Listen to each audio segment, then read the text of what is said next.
ये आकाशवाणी रायपुर है। प्रादेशिक समाचार बुलेटिन के साथ मैं अभिलाषा शुक्ला।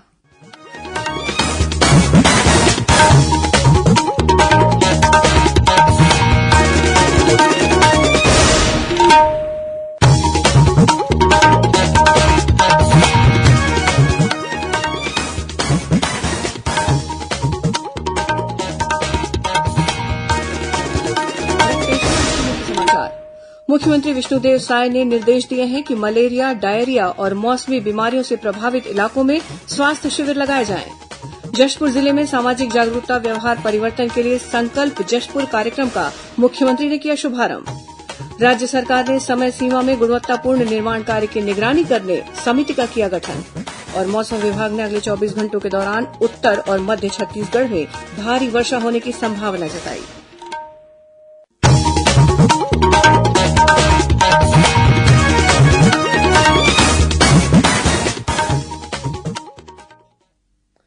अब समाचार विस्तार से। मुख्यमंत्री विष्णुदेव साय ने मौसमी बीमारियों की रोकथाम और बचाव के लिए जागरूकता अभियान चलाने के निर्देश दिए हैं।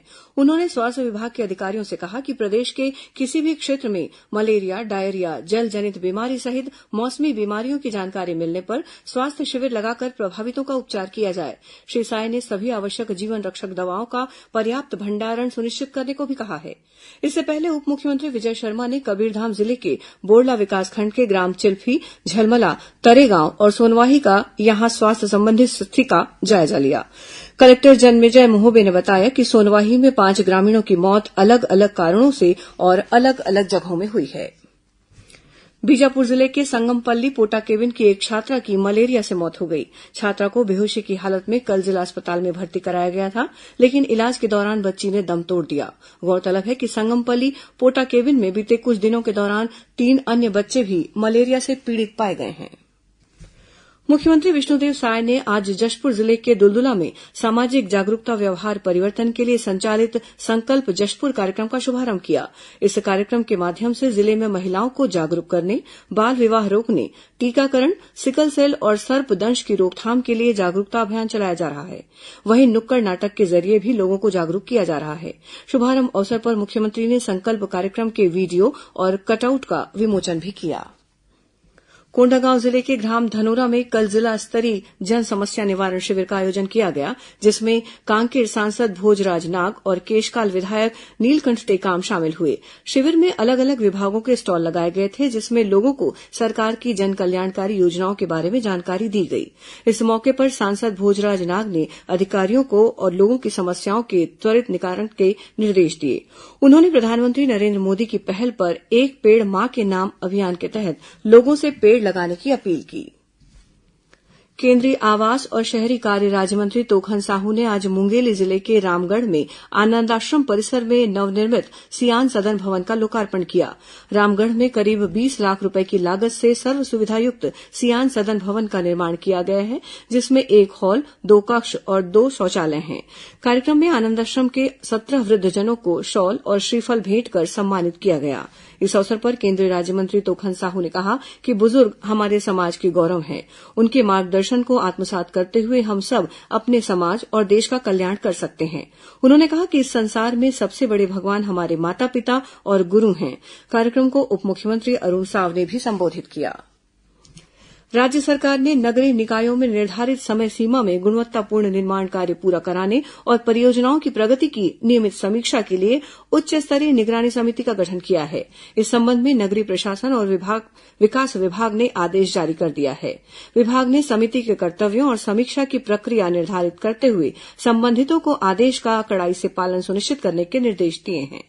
आदेश के अनुसार नगरीय प्रशासन विभाग द्वारा गठित उच्च स्तरीय निगरानी समिति का विस्तार राज्य के सभी नगरीय निकायों में होगा।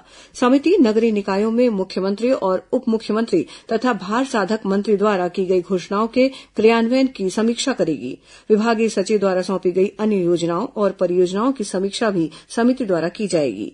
नगरीय निकायों के नोडल अधिकारी हर 15 दिनों में परियोजनाओं की प्रगति की समीक्षा कर ऑनलाइन पोर्टल में कार्यवाही विवरण दर्ज करेंगे। नगर पंचायतों और नगरपालिकाओं में 45 दिनों में संचालनालय तथा सूडा स्तर पर समीक्षा की जाएगी। मुख्यमंत्री विष्णुदेव साय ने एक पेड़ मां के नाम अभियान के तहत जशपुर जिले में पौधरोपण कार्यक्रम का शुभारंभ किया। उन्होंने दुलदुला में आयोजित कार्यक्रम में महतारी वंदन योजना की 10 हितग्राही महिलाओं को अमरूद का पौधा और संदेश पत्र भेंट किया। इस अवसर पर मुख्यमंत्री ने कहा कि प्रधानमंत्री नरेन्द्र मोदी ने इस अभियान की शुरूआत की है ताकि भविष्य में आने वाली पीढ़ी को इसका लाभ मिल सके।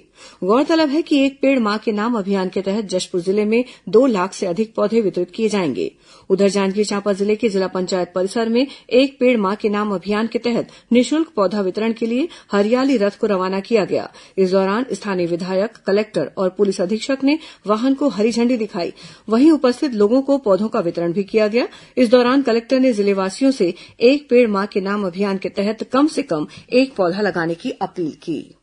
प्रादेशिक समाचार आप आकाशवाणी रायपुर से सुन रहे हैं।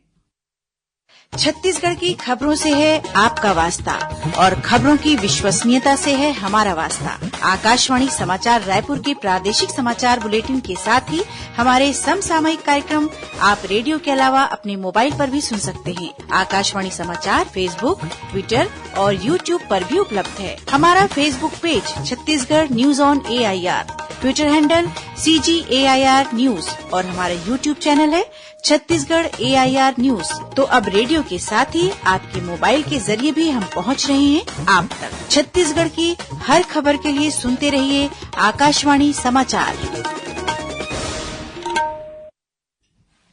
और अब आगे बढ़ते हैं बाकी के समाचारों की ओर।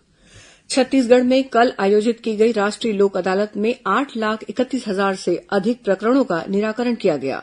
इसमें 230 करोड़ 9 लाख रुपए से अधिक के अवार्ड पारित किए गए। उच्च न्यायालय के मुख्य न्यायाधीश रमेश सिन्हा ने नेशनल लोक अदालत के तहत राज्य के सभी 23 जिलों का वर्चुअल माध्यम से निरीक्षण किया। इस दौरान मुख्य न्यायाधीश ने सभी जिलों के प्रधान जिला न्यायाधीशों और अन्य खंडपीठ के पीठासीन अधिकारियों से संवाद तथा चर्चा की। वहीं न्यायाधीश गौतम भादुड़ी ने कोरबा में नेशनल लोक अदालत का शुभारंभ किया। इस अवसर पर उन्होंने कहा कि लोक अदालत का उद्देश्य और कोशिश ये है कि आपसी झगड़े और विवाद में जल्द से जल्द विराम लगे। उन्होंने कहा कि राष्ट्रीय स्तर पर प्रकरणों को सुलझाने के मामले में छत्तीसगढ़ अन्य कई बड़े राज्यों से आगे है।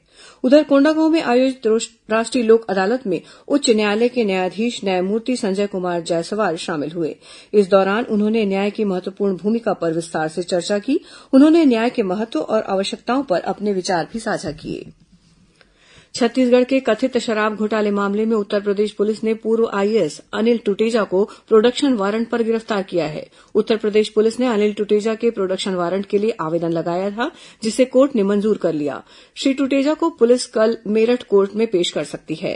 गौरतलब है कि नकली होलोग्राम बनाने के मामले में अनिल टुटेजा के खिलाफ उत्तर प्रदेश में भी अपराध दर्ज है। इससे पहले इसी मामले में उत्तर प्रदेश पुलिस ने अनवर ढेबर और पूर्व विशेष सचिव अरुणपति त्रिपाठी को भी गिरफ्तार किया है। रायपुर पुलिस ने मेडिकल रिप्रेजेंटेटिव फ्रेंचाइजी खुलवाने का झांसा देकर लाखों रुपए की ठगी करने वाले 2 अंतर्राज्यीय आरोपियों को दिल्ली से गिरफ्तार किया है।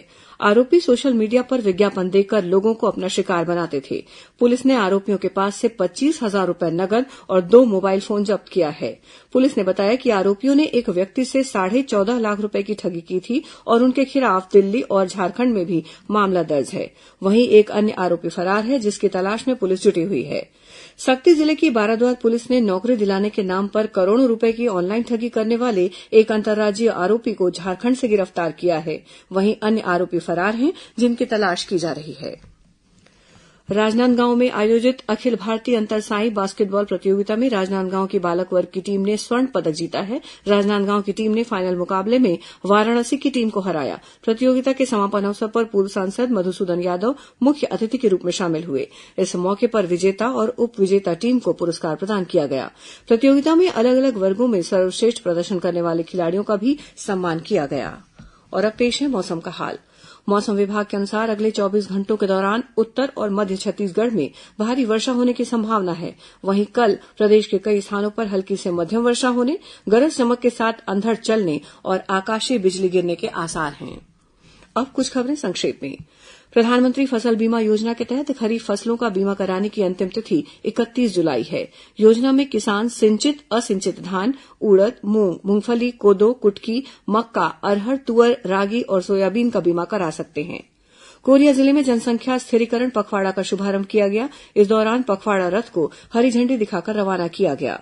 और दुर्ग पुलिस ने भिलाई के पावर हाउस के पास एक 4 पहिया वाहन से गांजा तस्करी करते हुए 2 आरोपियों को गिरफ्तार किया है। जब्त 20 किलो गांजे की कीमत 4 लाख रुपए बताई जा रही है। अंत में मुख्य समाचार एक बार फिर। मुख्यमंत्री विष्णुदेव साय ने निर्देश दिए हैं कि मलेरिया, डायरिया और मौसमी बीमारियों से प्रभावित इलाकों में स्वास्थ्य शिविर लगाए जाएं। जशपुर जिले में सामाजिक जागरूकता व्यवहार परिवर्तन के लिए संकल्प जशपुर कार्यक्रम का मुख्यमंत्री ने किया शुभारंभ। राज्य सरकार ने समय सीमा में गुणवत्तापूर्ण निर्माण कार्य की निगरानी करने समिति का किया गठन। और मौसम विभाग ने अगले 24 घंटों के दौरान उत्तर और मध्य छत्तीसगढ़ में भारी वर्षा होने की संभावना जताई। इसी के साथ प्रादेशिक समाचार बुलेटिन समाप्त हुआ। नमस्कार।